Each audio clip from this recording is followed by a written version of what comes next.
अरे नीलम, प्लेट तो लगा दी पर खाना कहाँ है? रजत मुस्कुराते हुए कहा। नीलम ने पलट कर जवाब दिया, थोड़ा वक्त दीजिए, आज ऐसा खाना खिलाऊंगी कि आप दिल से दुआ देंगे।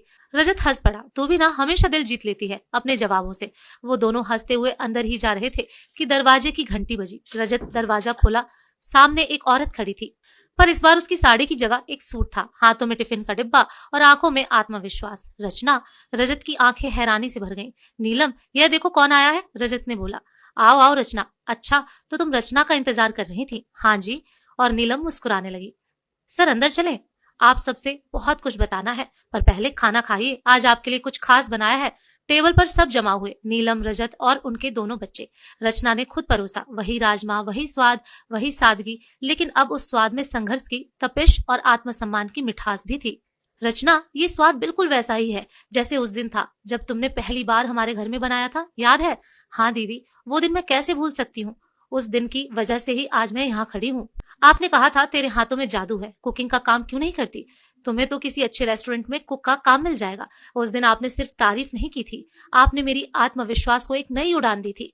रचना ने अपनी कहानी सुनाई। दीदी, आपने जो 1 लाख रुपए दिए थे वो सिर्फ पैसा नहीं था, वो मेरे अंदर के डर को हराने की ताकत थी। मैं मथुरा गई, वहां से अपने टिफिन सर्विस की शुरुआत की। पहला ऑर्डर आया एक अकेले आदमी का, फिर 2, फिर 5, और फिर लोग मेरी रसोई के दीवाने हो गए। रजत बोले, तुमने साबित कर दिया कि मेहनत, हुनर और थोड़ा सा साथ मिल जाए तो कोई भी ऊंचाई नामुमकिन नहीं।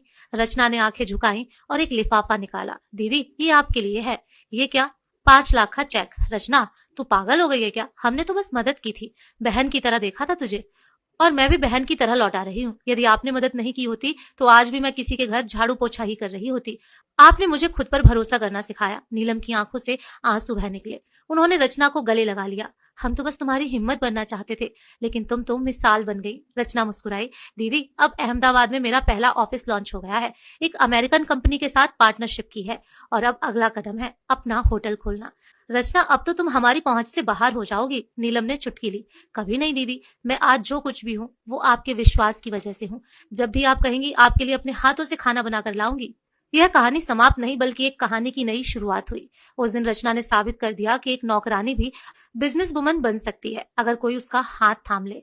उसने दिखाया कि आत्मसम्मान, मेहनत और थोड़े से विश्वास से जिंदगी का स्वाद कैसे बदल सकता है। नीलम की आंखों में संतोष था, जैसे किसी माँ ने अपनी बेटी को उड़ते देखा हो। दोस्तों, आपको ये कहानी कैसी लगी कमेंट करके जरूर बताएं। पेज को फॉलो करना ना भूलें। धन्यवाद।